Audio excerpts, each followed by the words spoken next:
I think you want to get it right the first time.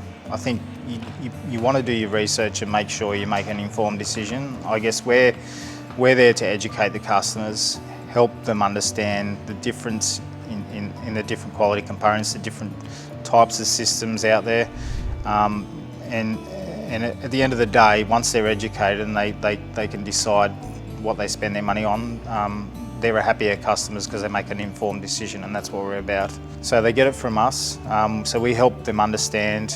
We have a lot of information, videos. We also, we can point them to independent studies where they can also get independent information on the panels we sell. So that's not just coming from us, it's backed by independent studies like Choice Magazine, who have done a good study on modules recently. Ask some other customers what experience they've had. Try and, I guess, do as much research as you can.